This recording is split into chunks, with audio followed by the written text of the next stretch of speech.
Good morning. Good morning.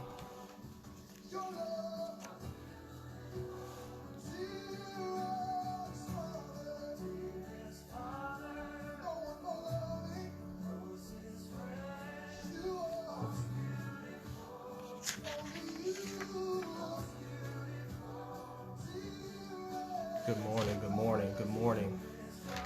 Good morning, everyone.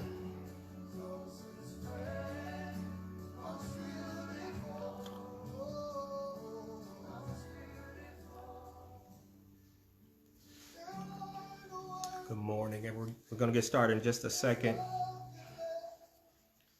Good morning. Good morning. Good morning.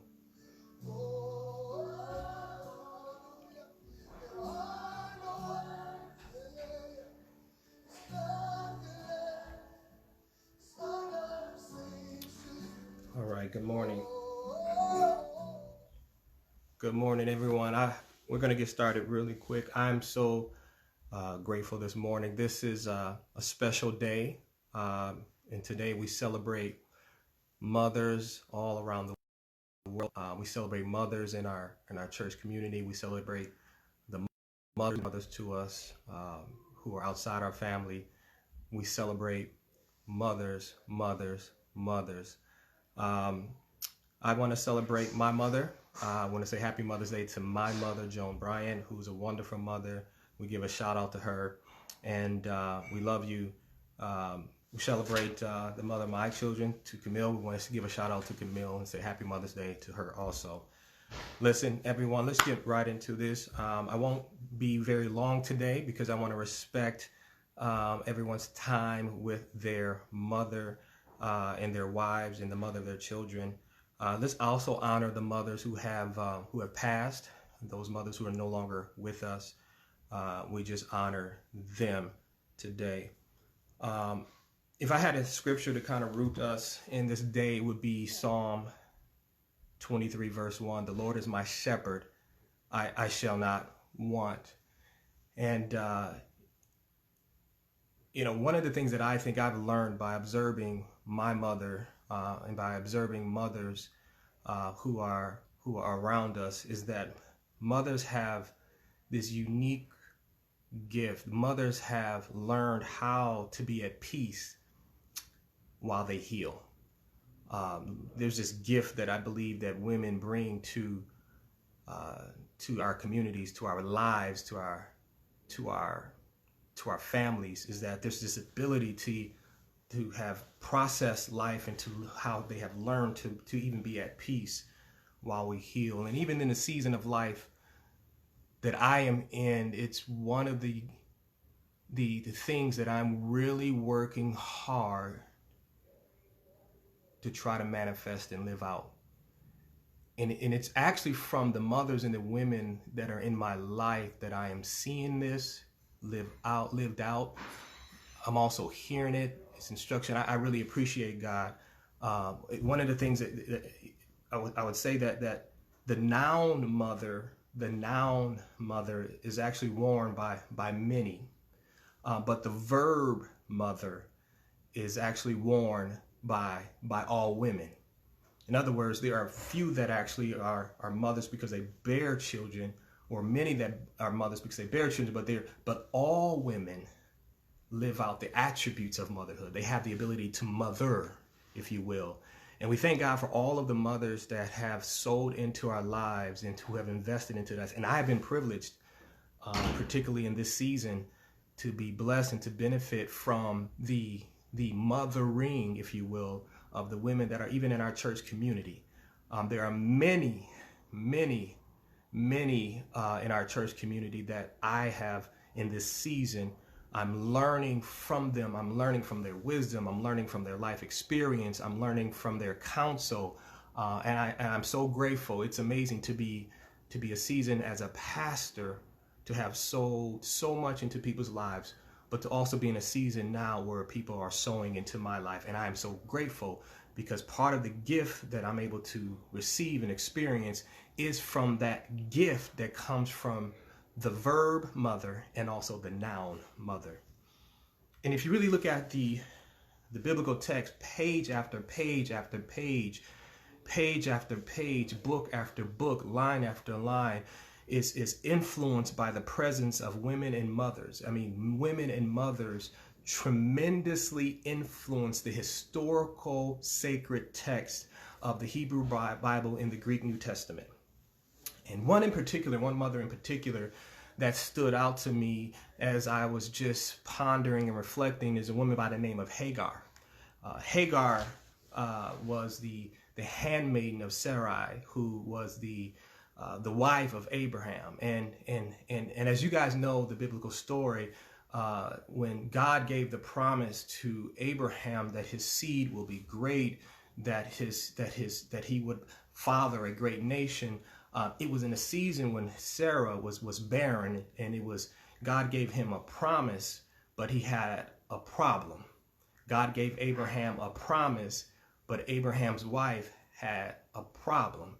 And it's an amazing thing that oftentimes when God gives us a promise, right after that we seem to face a problem that seems to be a hurdle to the promise. And in this particular case, Sarah, who had a handmaiden by the name of Hagar, a slave woman, an Egyptian slave woman, this Egyptian slave woman, she said, oh, you know what? Though we have a problem, I have a plan. And isn't it amazing that oftentimes when God gives us promises, then our promises often face problems. We often engineer plans to address the problem that will solve the promise of God. And in this particular case, Sarah had a plan. And the plan that Sarah had was to actually give her handmaiden over to be with her husband so that the promise of God can take place through Hagar. And I don't want to spend too much time on this, but there's so much here. There's so much here that we can kind of deal with about Hagar, who was an Egyptian, an African slave woman who literally did not have control over her womb. She did not have the ability. She was a slave, or she was property that was in the hands of Sarah, and Sarah gave her to be with her husband, Abraham. And in this particular case, Hagar was grieved, and she fled, and while she fled, she was grieving, and the angel of the Lord came to her and began to speak with her and gave her a promise. And the amazing thing, the promise that the angel of the Lord gave to her about her son that she was to bear through Abraham by the name of Ishmael. Ishmael was also going to be great. And it's interesting to see that the same promise that he gave Abraham was the same promise, watch this, that he gave Hagar. And what I want to highlight about Hagar is this, because this is what stuck out to me, is that it was Hagar's relationship with God that reshaped her identity and her perspective of her circumstances. And how many of you know that this is one of the geniuses that many of our mothers and many of the women that have invested in our lives have actually revealed to us, that it was because of their relationship with the divine, their relationship with God, that helped reshape their identity. Even though at first they may have been a slave, she was a slave, her identity was reshaped because of the relationship and the promise that God gave her. Not only did it reshape how she saw herself in relationship with God and relationship with others, but it reshaped how she saw her circumstances. And that's a gift right there from Lord. So no longer did she see herself as a slave, but now she sees herself as an heir to God's promise. And I want to say to you that in the text in Genesis 16, where this story is found, that Hagar proclaims in this particular point of the text, she proclaims, "You are the God who sees me, and I have seen the God who sees me." And I want to point this out because the Hagar begins to declare that you are the God who sees me. El Roi is the Hebrew word for God who sees me, the Hebrew name of God, which means God who sees me. And I want to point out something that is so interesting in this particular text that many of you may not have known, that Hagar is the only person in the biblical text who has given God a name. This woman who in society, not only was she seen as a second-class citizen, but this woman who happens to be a slave woman, this woman who happens to be not only a woman, but a slave, but not just a woman and a slave, but an Egyptian woman who happens to be a slave. She was marginalized in society, and society had at this particular time had declared on her a particular identity. Her life experience has conditioned her to see herself in a particular way, but now God comes and breaks through the darkness, and he brings in a new perspective of herself and her circumstance and her life and her future, which was written in the promise of God. And I want to say to you that God who sees you allows you to see him.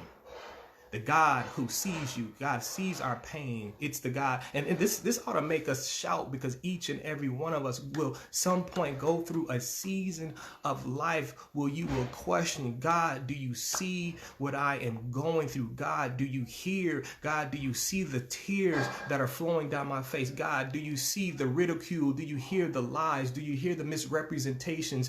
Do you hear the mischaracterizations of my intentions? God, do you see the misunderstandings that are causing the dysfunction in our systems, in the dysfunction in our relationships? God, do you see? But this text is here to declare to us through this mother, through this woman Hagar, that there is a God who sees you. And the God who sees you has allowed you to see him. It's a beautiful story. The God, El Roy, the God who sees you. He sees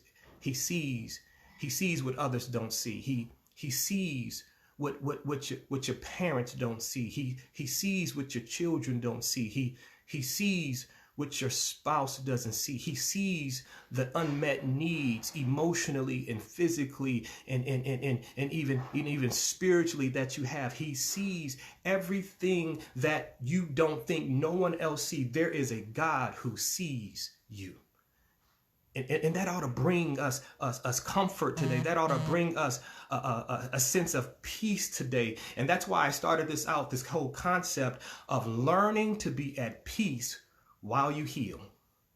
That there is a God who sees you can be at peace even though the healing is not complete, because there is a God, El Roy, a God who sees you. A God who sees you. And at the same time, the God who sees you allows you to see him. He will be seen. And I'm so excited today because this text preaches to us. This text ministers to us through the life of this wonderful woman, this marginalized woman, this woman. And it's an amazing thing when you think about Hagar, the name Hagar. I really want you to see this, that how many people do you know by the name Hagar? I mean, think about all the biblical names of the women that we have named our children, or people have been named after. I mean, I have a grandmother by the name of Esther. My other grandmother was by the name of Ruth. I mean, there's Leahs and there are Rachels. I mean, there are Deborahs. I mean, there are so many names, right? That are biblical names. But how many Hagars do you know? And it was this Hagar, this woman who not only speaks to the two-parent households, but can we now give a shout out for the mothers, the single mothers who have raised their children without the assistance of a partner, who have wrestled and struggled and learned how to be at peace even in the midst of chaos? Can we give a shout out to the mothers who have learned how to trust God like Hagar and be at peace while they're yet still being healed? Can we give a shout out not only to the mothers who raise single children, but can we give a shout out to all the children who were raised by single mothers? Can we give a shout out to them who have learned to be able to appreciate and be grateful of the gift that God has given them, even though there was a season where there seemed like things were not complete? Can we give a shout out to all the mothers who were able? Let me tell you, there is this misunderstanding that a woman can't raise a man. I don't know where that came from, but I know many examples in my life with that because with God all things are possible. Can I give a shout out to all the women in this place, online here, who are watching, who are connecting with us right now, all the women who were able to raise up their sons, and their sons are now being productive men in society? Can we give a shout out and clap to all these women? The God who sees, the God who sees. It's an amazing thing. I'm learning, and I was just sharing with my son that life is not fair. Life is not fair. Life is not fair. Life doesn't always go as planned. Life doesn't always deal you the cards that you had expected that you would receive in order to win the game. Life doesn't always present you circumstances that you have prayed for. And what I'm learning in this season for me is to be able to truly trust God.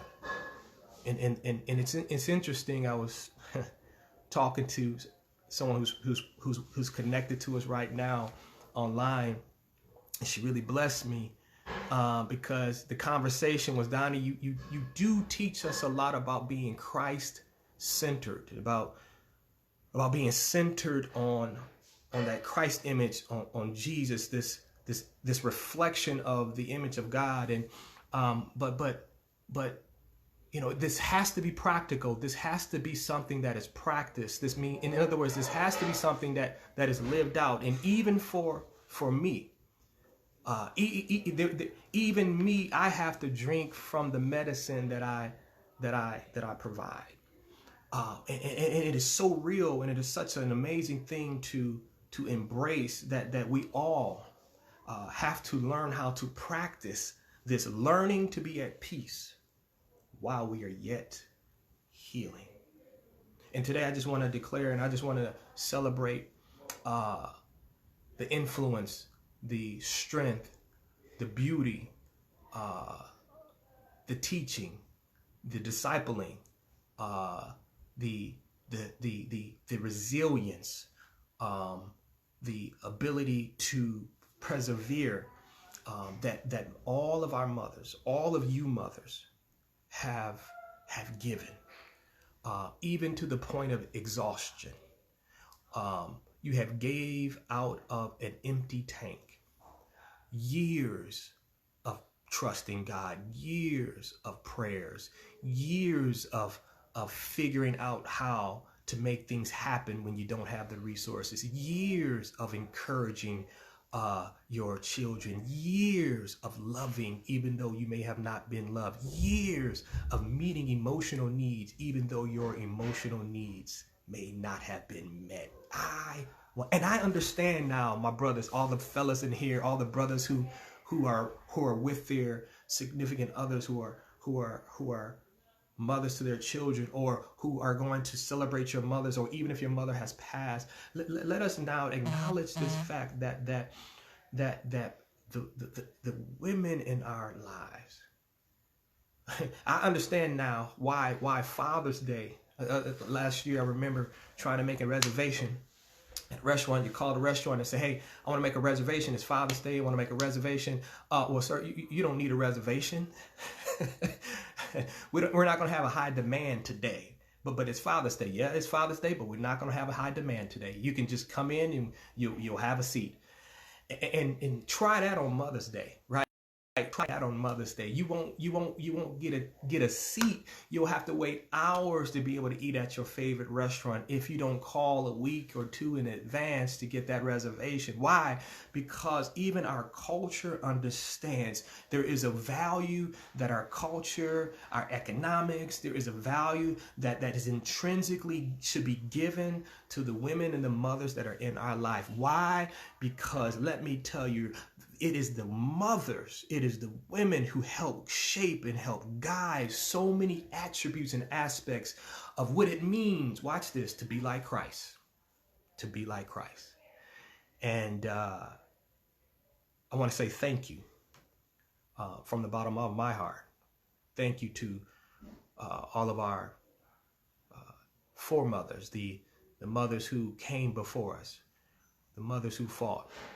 We want to send a special prayer to the mother of Ahmaud Arbery, who this Mother's Day is probably the first time she's grieving like this. She really can't experience it the way many other mothers are experiencing. And to acknowledge that particular pain, to remember those mothers who have lost their children today. To be sensitive to the fact that if you're a mother today, that your children are able to celebrate you, to be sensitive to the fact that there are mothers that you are connected to today, watch this, who are not able to be celebrated because of the loss of a child. There are mothers today, there are women today that we ought to be sensitive to, who have desired to be the noun mother and not just the verb mother. And for whatever reason, it has not happened yet. And it doesn't take away from their significance. It doesn't take away from their genius. It doesn't take away from the gift of the reflection of God that they bring to this table. And I want to acknowledge them today. Let's acknowledge them today. Let's acknowledge this. Let's be in remembrance. Let's not be self-absorbed mothers and women and others who are celebrating. Let's not be so self-absorbed that we think it's all about just our particular. Let's look at the universal community. Let's look at that as a whole. Let's be conscious of how we can reflect God's love, even though there are others who are hurting. Let's be sensitive to those individuals who mother was not a mother. And maybe it was because there was some trauma, there was something that happened unbeknownst to you in her past that caused her to have a deficiency in a way that she was not able to produce what you needed as a child. And so try to be compassionate toward that mother who has not had the boldness or the confidence to be able to share with you why she was not able to produce. So let's bless the mothers. Let's bless all the mothers. Let's honor all of our mothers. Let's honor them today. Let's celebrate them today. And mothers, we love you. We thank you. We thank you not only for the noun mothers, but for the verb mothers. All of you women who live out the motherly attributes in our lives, who help our families, our communities, our churches, our schools, our courtrooms, our police departments, who we thank you for all that you do. We pray for you. We bless you today. And we love you. In Jesus' name. God bless you all. Until next week, we love you. Happy Mother's Day to you all. Bye-bye.